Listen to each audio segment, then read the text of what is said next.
Sejarah bid'ah kenapa begitu kuat di tanah air ini? Sebetulnya Pak, kita tidak mengetahui tentang sejarahnya pun nggak masalah, insya Allah. Yang kita pikirkan adalah bagaimana kita menyelamatkan diri dari bid'ah, itu aja. Bagaimana kita mengikuti sunnah Rasulullah Sallallahu Alaihi Wasallam. Adapun kapan masuknya bid'ah ke Indonesia, sejarahnya bagaimana, sebetulnya ini saya sendiri kurang paham dan kurang tahu, Pak. Ya. Yang jelas perlu kita ketahui bahwa di dalam dunia Islam, ya, munculnya kebid'ahan itu sudah ada di awal-awal Islam.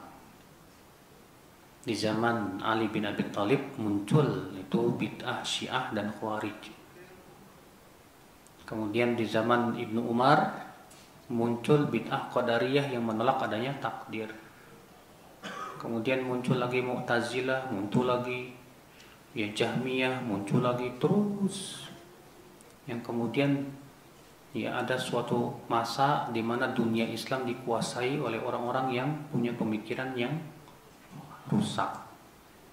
Ya. Di waktu itu umat Islam terbagi menjadi daulah-daulah kecil. Ada daulah Qaramithah yang di atas Syiah Batiniyah. Demikian pula daulah-daulah yang lain yang tentunya mereka berusaha untuk menyebarkan apa? Ya, keyakinan mereka. Yang jelas saudaraku, yang perlu kita pahami yang pertama adalah penting kita mengenal dulu tentang sunnah. Setelah kita mengenal sunnah, baru kita mempelajari tentang apa? Bid'ah dan ya macam-macamnya. Dengan seperti itu kita akan bisa menyelamatkan diri ya dari berbagai macam apa? Kebid'ahan. Wallahu a'lam.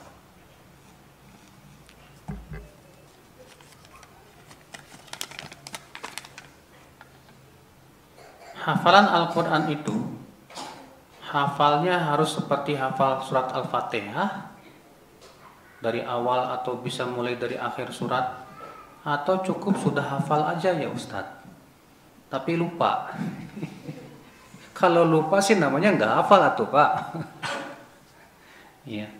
Yang dimaksud dalam hadis itu dikatakan kepada penghafal Quran, bacalah dan naiklah dan tartilkan, karena ya kedudukanmu di surga adalah di sisi akhir ayat yang kamu hafal. Itu maksudnya hafal yang sudah betul-betul hafal sampai meninggal dunia.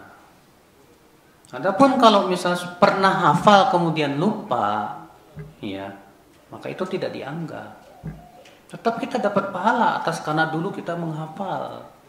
Tapi karena kita lupakan karena keteledoran kita dan kita meremehkan, ya akhirnya ya kita tidak mendapatkan derajat yang tinggi. Ya.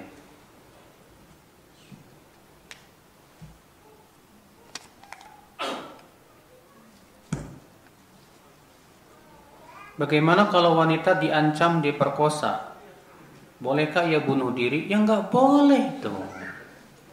Kalau ada wanita diancam diperkosa, dipaksa diperkosa, maka si wanita ini tidak berdosa sama sekali. Lah kalau dia bunuh diri, dia berdosa. Dia apa? Berdosa. Kalau dia diperkosa, ya gimana? Saya diperkosa, dipaksa, nggak berdosa dalam Islam, nggak berdosa sama sekali. Ya, yang memerkosanya itu yang akan dihukum dalam Islam. Makanya di zaman Rasulullah SAW ada nggak kejadian seorang wanita yang diperkosa? Ada. Waktu itu wanita tersebut sedang mau pergi sholat subuh, ditarik sama seorang laki-laki, diperkosa. Iya. Yang dihukum yang memperkosanya, wanitanya enggak. Dimaafkan. Ya. Asal jangan sampai ada keinginan lagi pengen diperkosa lagi dong. Ya elah. Akhirnya malah menikmati. Apakah kalau masih maksiat tapi suka salut, apakah masih maksiat tapi suka sholat, apakah sholat tersebut tidak diterima? Saudaraku, kalau kita sholatnya rajin tapi maksiatnya juga rajin, ini kenapa saudaraku? Sementara yang namanya ibadah itu hendaknya apa? Menimbulkan ketakwaan. Allah berfirman dalam surat Al-Baqarah 21 apa? Ya ayyuhan nasu ubudu rabbakumul ladzi khalaqakum wal ladzina min qablikum la'allakum tattaqun. Hai manusia, beribadahlah kepada Rabbmu yang telah menciptakan kamu dan menciptakan orang-orang sebelum kamu agar kamu apa? Agar kamu bertakwa. Lihat, agar kamu bertakwa. Berarti ibadah itu tujuannya untuk menimbulkan apa? Takwa. Maka kalau ternyata kita ibadah tidak menimbulkan ketakwaan, kata para ulama, itu tanda ibadah kita dimasuki sesuatu. Dimasuki kurangnya kekurangan ikhlas, atau dimasuki rasa ujub, atau misalnya ibadah kita yang kurang beres dan yang lainnya. Kita harus introspeksi diri. Kenapa selama ini saya sholat tapi kok tidak mencegah dari perbuatan keji dan mungkar? Sementara Allah mengatakan dalam Al-Quran, Inna sholata tanha anil fahsya'i wal munkar. Sesungguhnya sholat itu apa? Sesungguhnya sholat itu mencegah dari perbuatan keji dan mungkar. Tapi ternyata ini tidak mencegah. Apakah berarti tandanya sholat itu tidak diterima? Bisa jadi itu. Bisa jadi. Atau yang kedua, ya akhwat Islam, ya sholatnya diterima tapi dia mengikuti hawa nafsunya. Ya, bisa jadi. Disebutkan dalam hadis riwayat Al-Bazzar, diadukan kepada Rasulullah seorang laki-laki di waktu malam dia sholat tahajud, tapi di malam hari di pagi harinya mencuri. Lihat, malamnya tahajud, paginya apa? Mencuri. Apa kata Rasulullah? Satamna'uhu sholatu. Kelak sholatnya akan mencegah dia. Kelak apa? Sholatnya akan mencegah dia. Ya.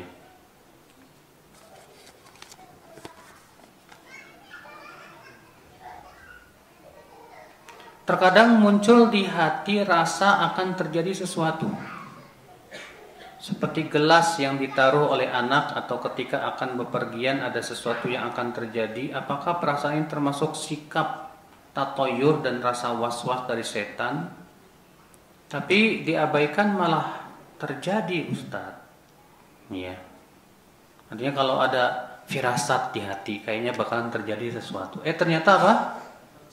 Terjadi. Ya. Apakah berarti tatoyur atau bukan? Tatoyur itu begini, Pak. Menganggap sial dengan kejadian yang kita lihat. Contoh. Pas kita mau berangkat, tahu-tahu apa? Nabrak kucing. Wah, kayaknya bakalan sial nih. Nah, ini tatoyur nih, haram.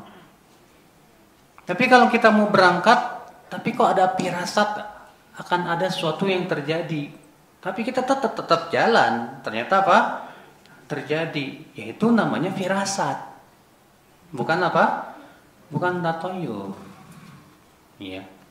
Maka dari itu ya akhwat Islam, kalau misalnya kita mau pergi ke Bandung, tiba-tiba bannya kempes, wah, jangan-jangan bakalan kejadian nih di jalan, atau bakalan apa-apa. Nah, ini tatoyur nih, menganggap sial dengan ban kempes.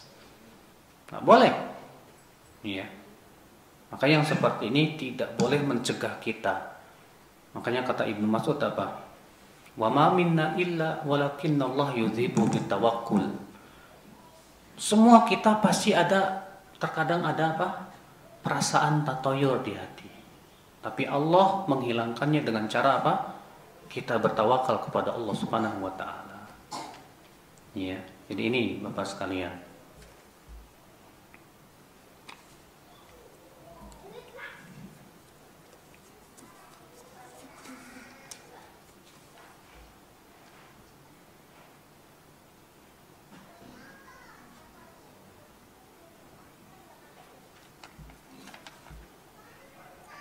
Bagaimana jika seseorang yang rajin beribadah tapi masih suka bermaksiat? Sudah seperti tadi ya. Iya. Ya, tadi kita sudah jelaskan, Mbak. bahwa orang seperti ini bisa jadi apa? Dia tidak diterima ibadahnya, atau bisa jadi karena mengikuti hawa nafsu, atau bisa jadi misalnya nggak tahu, karena ketidaktahuan dia berbuat apa? Hal-hal yang dianggap lumrah-lumrah aja, boleh-boleh aja. Maka yang seperti ini harus diberitahu.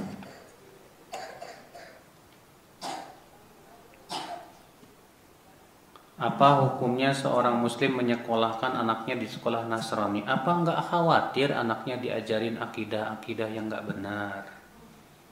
Ya, setidaknya mengakui akan adanya Tuhan selain Allah. Itu kan bahaya.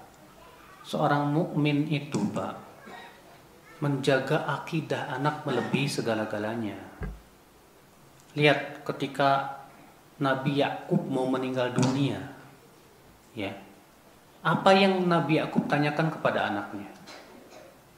Ma ta'buduna min ba'di, hai anak-anakku, apa yang akan kalian sembah setelahku nanti?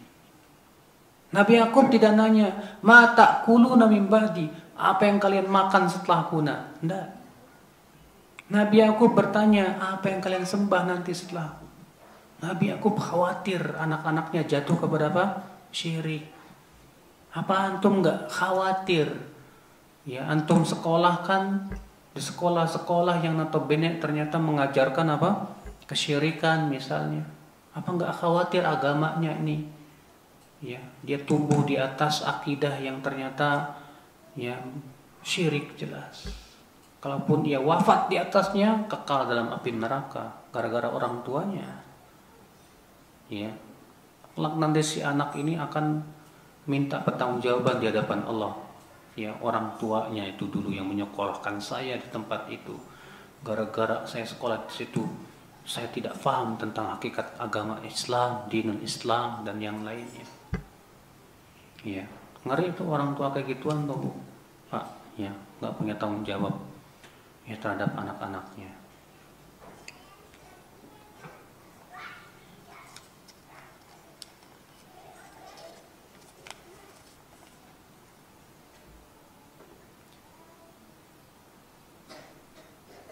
Apakah apabila melakukan sesuatu yang dilarang oleh orang tua tapi tidak bertentangan dengan syariat? Misal pergi kajian malam hari, kemudian di jalan dia mengalami kesialan, misalnya bannya kempes. Apakah tidak nurut kepada orang tua dengan kejadian ban kempes? Bagaimana ya Ustadz? Pak, menuntut ilmu itu kan ada yang sifatnya fardu ain dan fardu kifayah. Kalau itu ilmu-ilmu yang sifatnya fardu kifayah, wajib seizin orang tua. Orang tua nggak ngizinin, nggak boleh pergi. Ya, nggak boleh. Jangan antum beralasan, tapi ini kan tidak bertabrakan dengan syariat. Hatta tidak bertabrakan dengan syariat. Kalau ternyata orang tua tidak boleh, mengatakan nggak boleh, menaati orang tua wajib tidak, Pak? Wajib. Ada seorang pemuda datang kepada Rasulullah, ya Rasulullah, aku ingin berjihad bersamamu, ya Rasulullah. Berjihad baik nggak, Pak? Bagus tidak, Pak? Sesuai syariat tidak, Pak? Tapi apa kata Rasulullah kepada pemuda ini? Hayyun walidak, kedua orang tuamu masih hidup? Masih, ya Rasulullah. Kata Rasulullah apa? Irji fafihima fajahid, pulang saja kamu, berjihadlah dengan berbakti kepada orang tuamu. Lihat, ya. Jadi kita juga menuntut ilmu itu harus diaplikasikan, Pak. Kita nuntut ilmu tapi nggak bisa mengaplikasikan ilmu, sayang sekali. Ya, pergi malam-malam sementara orang tua udah bilang jangan pergi malam. Ya, pokoknya ibu nggak ridho kalau kamu ngajinya waktu malam. Udah, yang ngajinya waktu siang nggak masalah, atau sore silahkan. Tapi untuk malam jangan. Maka dilihat kalau ternyata kajian waktu sore dan siang dan sore nggak ada, adanya apa? Cuma malam. Sementara ini ilmu yang sangat kita butuhkan dan itu fardu ain buat kita. Maka kata para ulama, melaksanakan fardu ain itu tidak perlu izin orang tua. Iya. Tapi kita berusaha memberikan alasan-alasan yang dia bisa terima dong. dengan ucapan-ucapan yang baik begitu. Ya, Allahu a'lam. Masih ada yang bertanya, Pak? Ibu-ibu masih ada yang mau nanya, Pak? Udah nggak ada. Baik, kalau nggak ada kita tutup sampai di sini. Subhanakallahumma bihamdika asyhadu an la ilaha illa anta astaghfiruka wa atubu ilaik. Wassalamualaikum warahmatullahi wabarakatuh.